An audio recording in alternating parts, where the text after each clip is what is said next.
Hey, what's up, gang? Brian here, Brian's Lawn Maintenance. Hey, trust you guys are doing well. Hey guys, I wanted to do a quick fun video for you guys about the top 10 ways some of us are getting nickeled and dimed to death while doing lawn care and landscaping. Now, this is one of the topics that I wanted to kind of give you my tips and ideas that I've learned over the last 10 years while doing lawn care landscaping. A lot of these things I learned along the way, kind of hard knocks, if you will. I wish I had a resource like this 10 years ago, because all those little times you get nickeled and dimed, they do add up. So hopefully I can give you guys my wisdom, my experience over the years, and I'm sure a lot of other guys can relate on this video about ways to save a few bucks along the way while doing lawn care landscaping.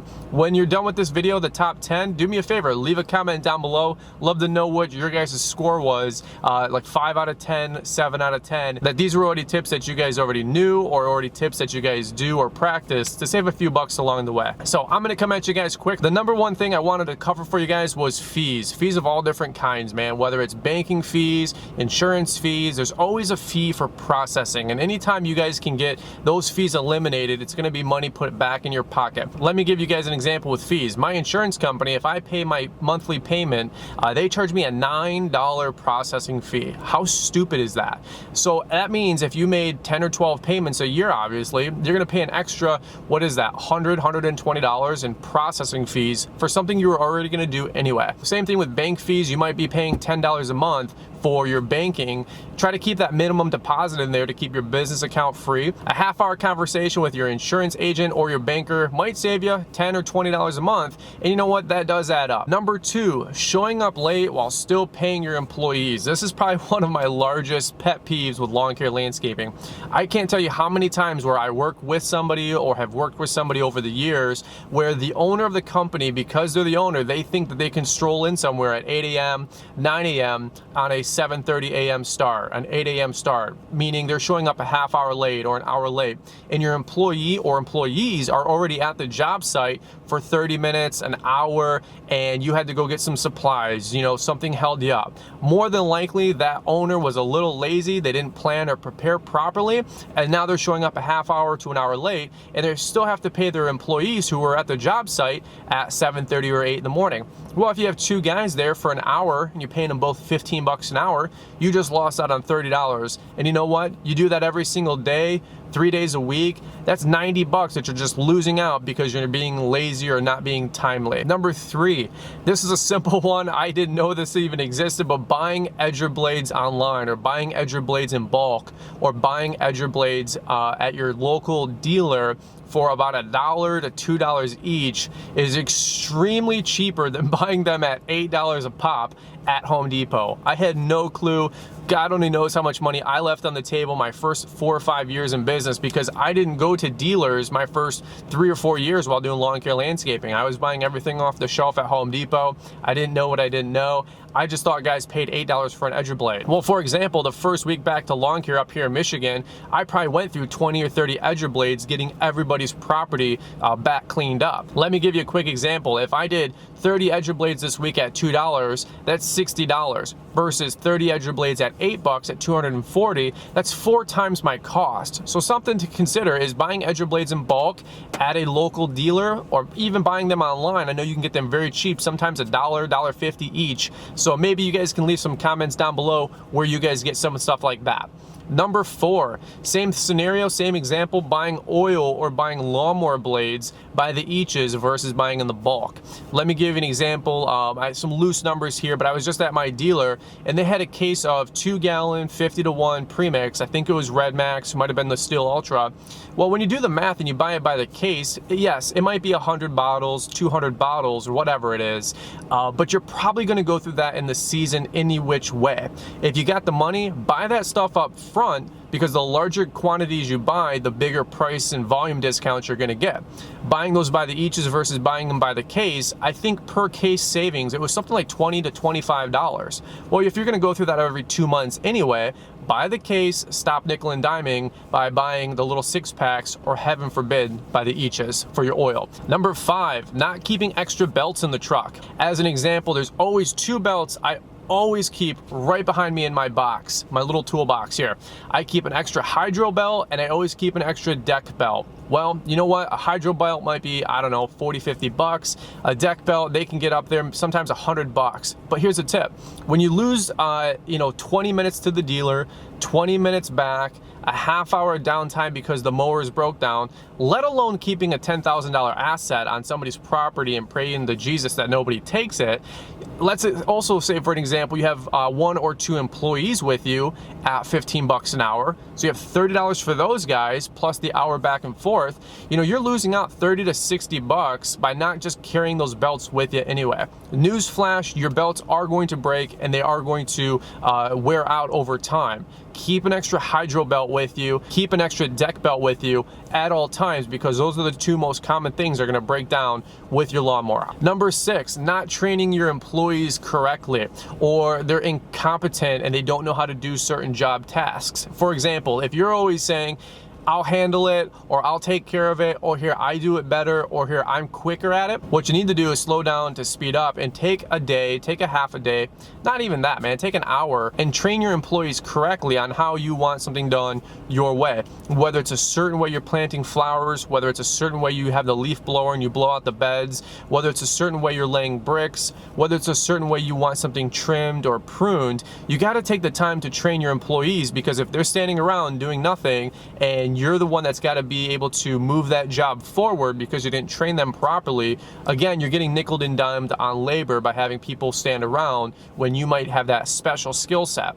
Take a half hour, an extra hour at the end of a day, train them 2 or 3 times a week until they can do it automatically, and then you can just be more overshadowing that job or that task. Number 7, I'm still surprised at how many guys don't do this one. It's sharpening their own blades. You can spend up to $3 or $4 per blade to get it sharpened. What is that, $12 a set if you have 3 on a 60-inch deck? Well, if you have 3 sets of blades, that's $36 a month if each set is only getting sharpened once a month. Times that out by a year, that's 250 bucks. Here's what I would encourage you to do. Go buy a vise for 20, 30 bucks. Go buy an angle grinder for 50 to 60 bucks. Sharpen your own blades, man. It's not that complicated. There's a lot of blade sharpening kits out there. You want a 28-degree angle, not 45, as some guys might give you some advice. 28 degrees is the optimum angle. Get yourself the little balancing cone. Those things are 2 or 3 bucks, man. You can get those at the store, no problem. Make sure they're balanced, make sure they're even, and you're good to go. Number 8, buying drinks at gas stations. My gosh, if you want to get pillaged to death, nickeled and dimed, that is going to be buying drinks at gas station. Whether it's energy drinks to keep you moving or Gatorades and waters, man, buy that stuff by the cases at Costco, your Meijer, your grocery stores, whatever. We pick up a case of water for 4 bucks versus paying $2 a bottle at the gas station or for Gatorades when they're 10 for 10, right? So keep yourself hydrated. I'm not going to go into the whole health side of things where you could lose time on being sick, but make sure you're taking care of yourself with good food, good liquids, and not paying, outrageous prices at gas stations. Number 9, this is a big one that I did not know way back in the day, was paying your quarterly taxes and paying them on time. Now, most of you guys, if you're self-employed, you probably don't even know about this one until your first, second, third year in business, because truthfully, nobody ever teaches you this stuff, right? But here's the rule of thumb.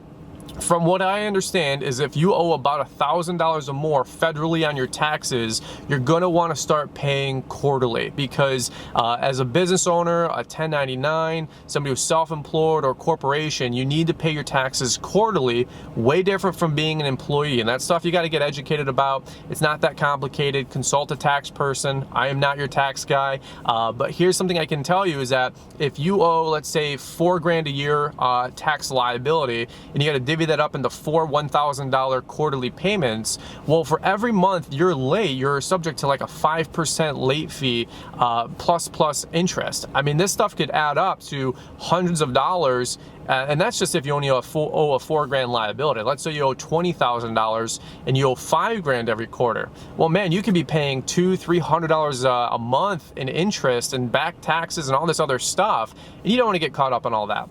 pay your quarterly taxes on time as much as you guys can. Make sure you consult your tax guy not once a year in January or February or December 31st and figure out where your taxes are going to be. I have a regular conversation going with my tax guy. We talk probably every month based on where we're at, where we're going, how our expenses are looking, how our deductions are looking, and making sure we're always coming in even. So something that you guys really want to consider is paying your quarterly taxes on time. Number 10, the last thing is obvious, doing your own maintenance on your lawnmower. This is simple stuff from sharpening the lawnmower blades, but more specifically changing your own lawnmower oil, doing all the grease fittings and making sure you're greasing everything. This stuff is not complicated at all. On the front caster wheels, you pop the caps, you grease everything, you put it all back together. It's not that big of a deal. Your Zerk fittings, your grease fittings, all of that kind of stuff. If a spindle gets burnt out, all you do is buy a new spindle, you drop the bolt, put the new spindle back in, and you rip the belt back onto the deck, and you're good to go. What I'm trying to say is if you drop your lawnmower off, not only are you going to lose a day probably with work, because very few dealers are going to have a 24-hour turnaround, you're going to be paying $80 to $100 per labor hour plus parts at the dealer. That is going to eat you alive as a small business owner. Again, here's my philosophy. If it's already broke, try to fix it. If you can't fix it, take it to the dealer because it's already broken, okay? It's not that complicated. The reason I know how to do all of my own maintenance for the most part on my equipment is because I have literally spent Saturdays and Sundays taking things that work, re-engineering them or working backwards, disassembling them, and then putting them back together so I understand how my equipment works. Not everybody's a nerd like that, but if you guys want to save a boatload of cash, work on your equipment, tinker with your equipment, get familiar with it. It's not just a lawnmower you ride, it's something you guys got to maintain. It's a working piece of equipment and it's your livelihood. So make sure you guys are doing your own maintenance on your equipment. If you can't do something,